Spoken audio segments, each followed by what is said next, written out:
Hello everyone. In this video, let's read the poem I Know Why the Caged Bird Sings, written by Maya Angelou. Before going to read the poem, let me give some background information which helps you to understand the poem clearly. African Americans. African Americans are descendants of Africa who are black in complexion settled in America.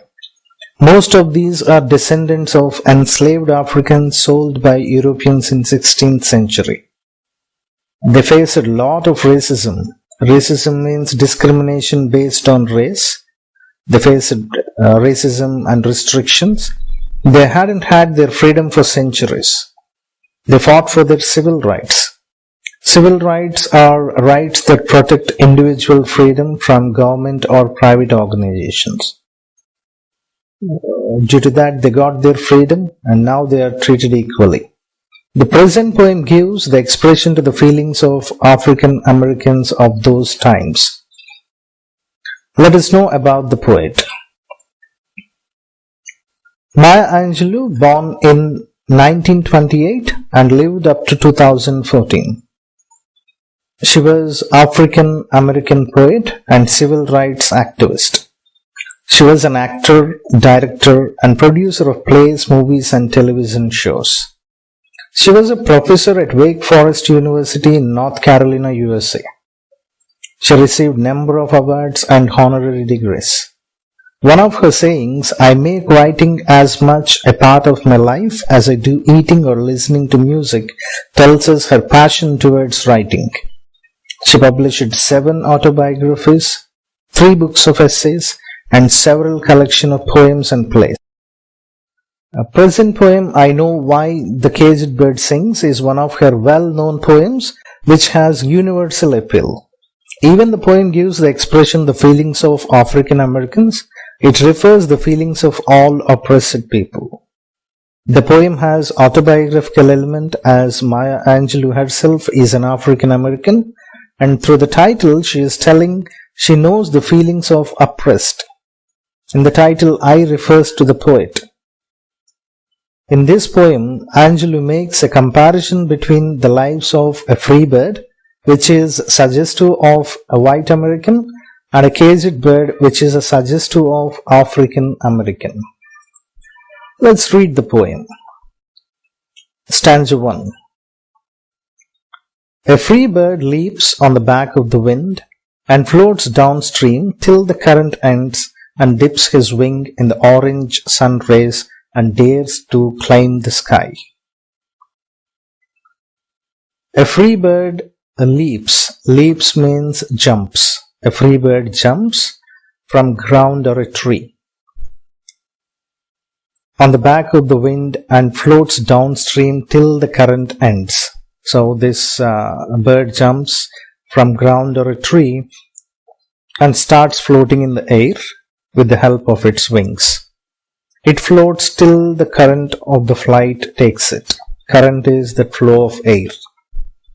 And dips his wing in the orange sun rays and dares to climb the sky. So dips his wing in the orange sun rays.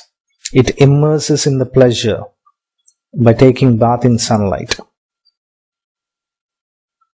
And dares means challenges. It challenges the full sky as its own. Means it declares its freedom. In this stanza, poet shows how the free man enjoys his life without any restrictions. Now let us see stanza 2. This one is contrast to stanza 1, which shows the life of a caged bird. Let's read this. But a bird that stalks down his narrow cage can seldom see through his bars of rage. His wings are clipped and his feet are tied, so he opens his throat to sing. So the caged bird, which is in the narrow cage. So narrow cage is a symbol for lack of freedom, a restricted place. So in that, it just stalks down. Stalks down is walks slowly in that. Seldom means hardly. Can seldom see through his bars of rage. So bars that cage bars is the representation for restrictions and discrimination. So when a person is discriminated and got a lot of restrictions, he is helpless, and even he is angry. Rage is anger. Even he is angry, he can't do anything. So this bird, which is in a cage, walks slowly in that, and it hardly sees the bars, and his wings are clipped and his feet are tied. So this is the representation for restrictions. And he opens his throat to sing. So what this bird can do is, it can do nothing but sing. In this stanza, poet shows the life of an oppressed person or person who feels restricted as a result of any discrimination or powerlessness, etc. That person cannot enjoy the freedom and equality. He can only desire for freedom.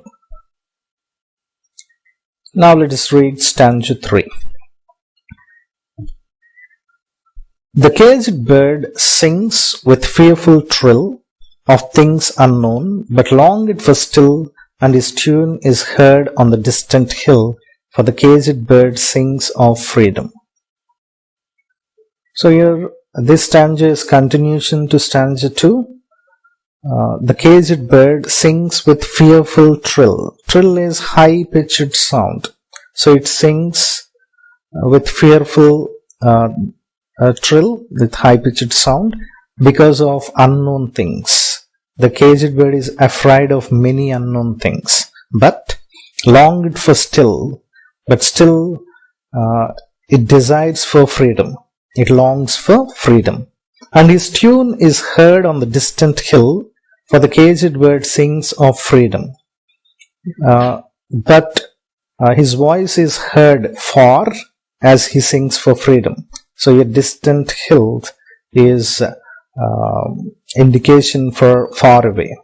So here poet is clear that the voice of oppressed people cannot be stopped.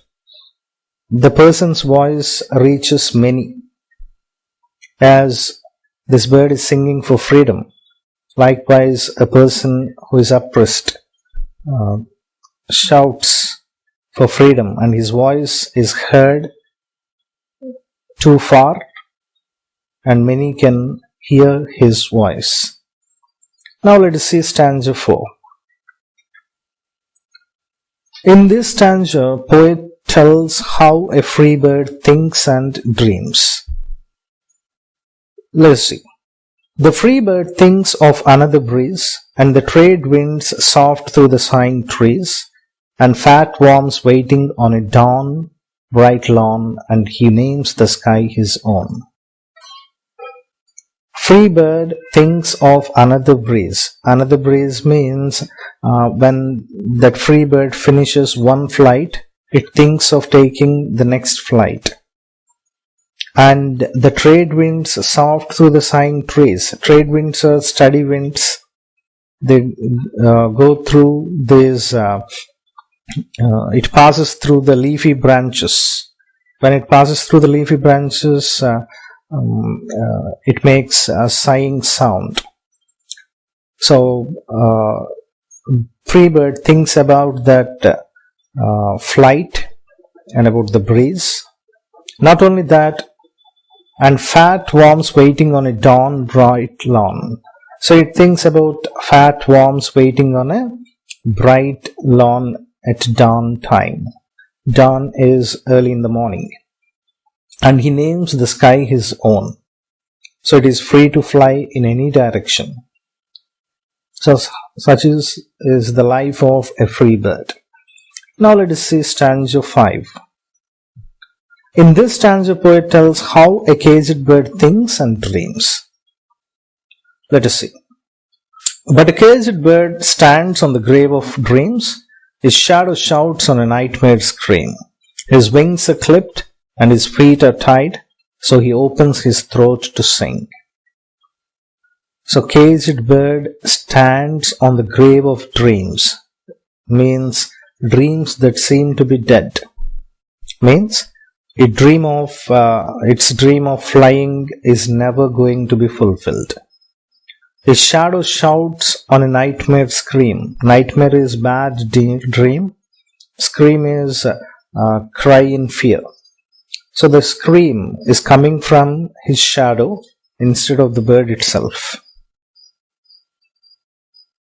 Nightmare scream is the shout of the caged bird who is having a frightening dream of never getting freedom from its cage.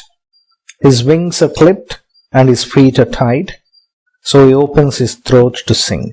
It can't move freely because its wings are clipped and feet are tied. So this is indication of restrictions. So it sings. So it sings for freedom. Now let us see stanza 6. This is the repetition of stanza 3 to emphasize the life of a caged bird, that though it has lots of restrictions, it sings for freedom. The caged bird sings with fearful trill of things unknown, but longed for still, and his tune is heard on the distant hill, for the caged bird sings of freedom. So it got a lot of restrictions. Because of that, there's a lot of unknown fears. Even though it desires for freedom, and its voice is heard far, and its voice goes far, reaches many. So here ends the poem. Coming to the theme of the poem, mainly we have racism is the one theme, and other one is earning for freedom and equality. Racism is racial discrimination between black Americans and white Americans. And earning for freedom and equality. Everyone needs freedom. No one likes to be oppressed. So these are the main themes of this poem. Literary devices. The literary devices used in the poem are metaphor, symbols, imagery, personification, and alliteration. So these are the main poetic devices, literary devices used in this poem. Let us see each one in detail. A metaphor, symbol, imagery, personification, and alliteration. Let us see each one in detail. First one is metaphor.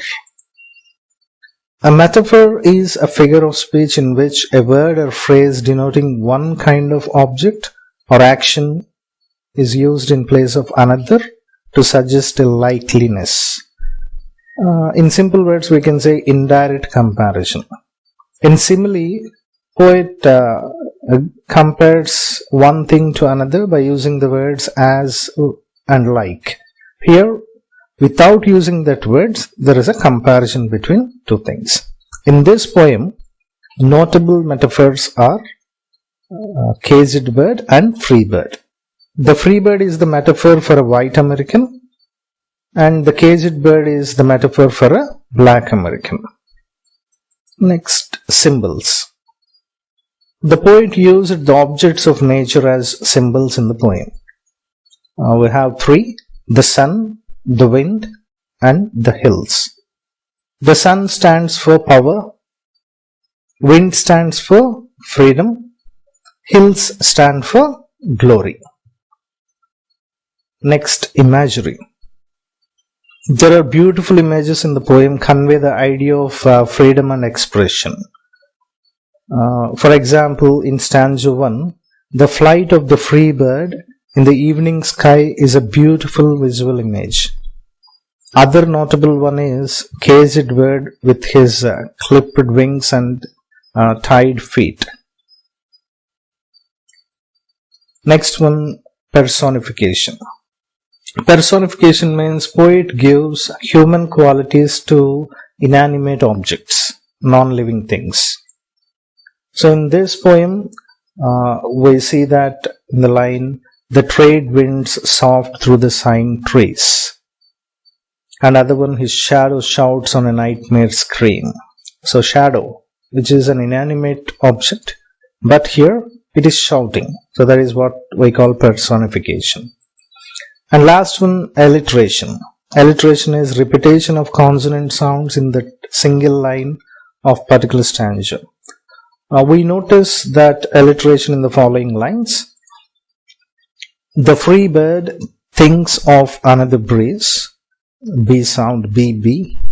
And the flat worms waiting on, here we see that W sound. As shadow shouts on, so here Sa sound. So this is in brief about I know why the caged bird sings. For more videos like this, subscribe to my channel. Thanks for watching.